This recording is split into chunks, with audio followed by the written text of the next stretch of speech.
What if I told you that we could be colonizing Mars right now, if only one Roman emperor had lived a little longer? The fall of Rome wasn't just the collapse of an empire, it was the single greatest setback in human history. 1,000 years of progress erased overnight. But what if that never happened? What if Rome had never fallen? No dark ages, no lost knowledge, no reset button on civilization. The world you know today wouldn't just be different, it would be unrecognizable. Let's rewrite history. The point of divergence. The year is 476 CE. Odoacer, a Germanic chieftain, has just deposed the last Western Roman emperor, Romulus Augustulus. An empire that stood for a millennium crumbles into dust, but history often balances on a knife's edge. 2 centuries earlier, Rome faced an equally existential threat during the crisis of the 3rd century. The empire fractured into 3 competing states, inflation spiraled out of control, and barbarian invasions threatened from all sides. It was Rome's darkest hour, until a military commander named Aurelian emerged. Imagine if you'd invested everything in a company that was on the brink of revolutionary success, only for the visionary CEO to be suddenly assassinated. That's exactly what happened to Rome. In 275 CE, Aurelian, nicknamed Restorer of the World after reunifying the empire, was murdered by his own guards based on a fabricated threat. His crucial reforms died with him. Consider what might have happened if Aurelian had lived just 20 more years. His military reforms would have stabilized the frontiers against Germanic tribes. His economic policies would have halted the devastating inflation that hollowed out Rome's economy. Most critically, his administrative restructuring would have solved the fatal flaw that ultimately destroyed Rome, the lack of a stable succession mechanism. What makes this divergence so compelling is how plausible it is. Throughout Roman history, individual emperors fundamentally transformed the empire. Augustus, Constantine, Diocletian. Aurelian had already proven his exceptional ability by reunifying a shattered realm. With 2 additional decades, his comprehensive reforms would have created a fundamentally different historical trajectory, one where Rome evolved rather than collapsed, adapted rather than disappeared. And with this single change, everything that followed would be unrecognizable. Immediate changes.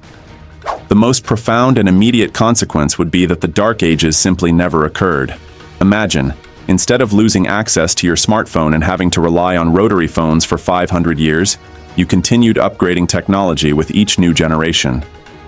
This is exactly what happened with Roman civilization, an uninterrupted progression of innovation and advancement. The preservation of knowledge would have been particularly significant.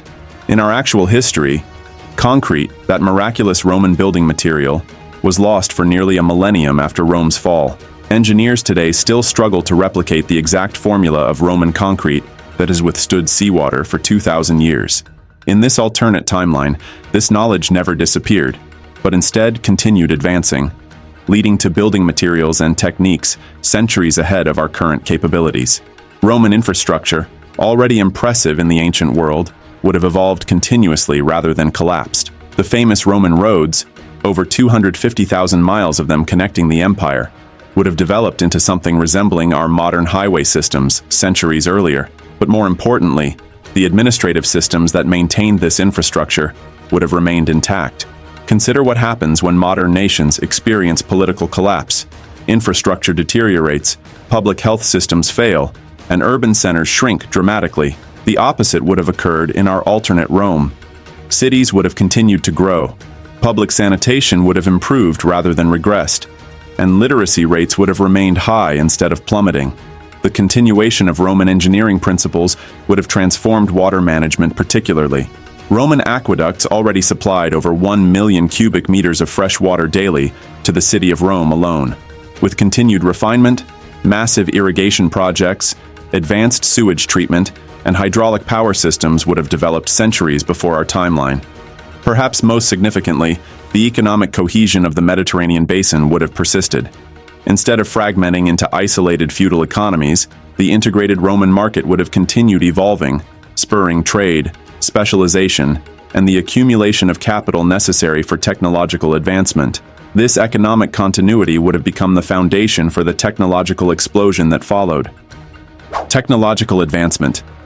In a world where the Roman Empire never collapsed, where knowledge wasn't lost, but built upon without interruption, by the time the rest of the world was experiencing the Dark Ages, Rome would have already entered its own industrial revolution. The Romans were already experimenting with steam power. Hero of Alexandria's Iolipoli, a primitive steam engine, was seen as little more than a curiosity. But what if the Romans had applied it? With their vast network of aqueducts and water wheels, they were already harnessing nature's forces to power mills. If they had combined these with early steam technology, they could have developed steam-powered machinery centuries before James Watt ever improved the steam engine in the 18th century. Imagine Roman factories, filled with mechanized looms and assembly lines, producing goods at a scale that wouldn't be seen until the 1800s. And then, there's flight. Leonardo da Vinci sketched flying machines in the Renaissance, but the Romans had access to similar principles. They studied birds, experimented with mechanical gears, and understood basic aerodynamics through naval engineering. A Rome that never fell could have pioneered manned flight long before the Wright brothers, perhaps hot air balloons floating above the Forum, or even primitive gliders soaring over the Alps in the first millennium. If we talk about electricity, the foundations were already there. The ancient Baghdad battery, a mysterious clay jar that may have been used to generate small electric currents, shows that early civilizations had glimpses of electrical potential. The Romans, with their relentless curiosity, could have expanded on this knowledge. With enough time, they might have developed batteries for practical use, leading to electric street lighting in Rome long before gas lamps illuminated 19th century London. And then, computing. The Antikythera mechanism, an ancient Greek analog computer capable of predicting astronomical positions, was centuries ahead of its time. The Romans, with their vast bureaucracy and need for advanced calculations in engineering and trade, could have refined such technology into something more. What if Rome had developed mechanical computing devices to assist in governance, military strategy, and economic planning? Could an ancient version of the computer age have started in the heart of the empire? This isn't just an empire that lasted longer. It's a civilization that never paused, never had to restart from the ashes. The Renaissance, the Industrial Revolution, the Space Age, all could have come centuries earlier, rewriting the course of history as we know it. Political evolution. Rome was never a stagnant empire. It was an organism, constantly adapting, reshaping itself, evolving. From monarchy to republic, from republic to empire, and even within the empire itself, systems of governance changed over time. But what if that evolution had continued, uninterrupted, across centuries? The Roman Senate, once an exclusive club of aristocrats, had already begun integrating provincial elites as the empire expanded. If Rome had never fallen, this trend would have continued. Imagine a global Senate, not a relic of the past, but a thriving legislative body, representing territories stretching from Britannia to Africa, from Asia Minor to the Americas. Every province, every city, would send its own senators, not unlike modern parliamentary democracies. But would it be democracy as we know it? Or something uniquely Roman? Unlike the sudden revolutions that shaped our modern world, France in 1789, America in 1776, Rome's political shifts were gradual. The concept of citizenship, once restricted to native-born Romans, was already expanding in the later empire. Instead of nations forming through war and rebellion, imagine a world where different cultures integrated into a single, vast federation, where you wouldn't identify as French or Egyptian or Persian, but as a Roman citizen, part of a unified civilization. And what of the emperor? Would absolute power remain? Or would the role of the emperor evolve into something akin to a constitutional monarch, a symbolic figurehead, with real power held by an elected government? Perhaps Rome's governance would resemble a fusion of modern structures, a president-like emperor overseeing a senate that functioned as a global congress. The most striking difference? No nation-states, no hard borders dividing the world into separate, often warring entities. Instead, Rome would govern through provinces, autonomous yet connected, bound not by ethnicity or geography, but by allegiance to a common system, a shared identity. It's a world without nationalism as we know it. A world where history unfolds not as a series of clashing empires, but as a single, relentless expansion of one civilization. Would this have led to greater stability?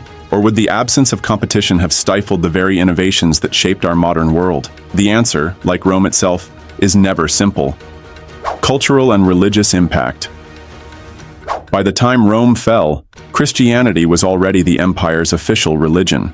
But history is shaped not just by what happens, but by what doesn't. Without the empire's collapse, the world's religious and cultural landscape would be unrecognizable. In our reality, the fall of Rome fractured Christianity. The Catholic and Orthodox churches split, their doctrines diverging. But in an unbroken Rome, that division might never have occurred. A single unified Christian doctrine could have shaped Western thought for centuries, preventing the theological conflicts that later fueled wars and reformations. And what of Islam? The rapid rise of Islam filled the power vacuum left by Rome in the East, reshaping North Africa and the Middle East. But if Rome had endured, would Islam have taken root at all? Would the Arabian Peninsula have remained part of a vast, Latin-speaking empire, its cultures and religions blending into Rome's expanding influence? Language, too, would be vastly different. Today, English dominates global communication, shaped by centuries of British and American influence. But in a Rome that never fell, Latin would have taken its place. Every contract, every scientific paper, every global summit, conducted in the language of Cicero and Caesar. Imagine walking through modern Tokyo or New York, and instead of English, you hear fluent, flowing Latin in the streets. And what of Roman culture? The empire valued civic duty, pragmatism, and engineering above all else. These ideals would have defined global society. Instead of romanticism or Renaissance individualism, a structured, duty-bound ethos might shape our modern world. Imagine art and architecture blending Roman grandeur with futuristic technology, massive domes and columns, not just preserved as history, but as the foundation of every modern city. Even entertainment would be different. The Roman love for spectacle never faded, and gladiatorial combat was wildly popular. Would modern sports have evolved differently, more brutal, more intense, closer to the deadly contests of the Colosseum? Or would Roman pragmatism have softened, transforming these contests into something resembling today's professional leagues? The echoes of Rome would be everywhere, not just in ruins and textbooks, but in the very core of our civilization. Conclusion. So what are we left with? A world where humanity never pauses. A civilization that never lost centuries to chaos and ignorance. A Rome that never fell means no dark ages, no technological reset, no fragmentation of progress. We could have seen steam engines 1,000 years earlier, aircraft soaring centuries before the Wright brothers, and space colonization as early as the Renaissance.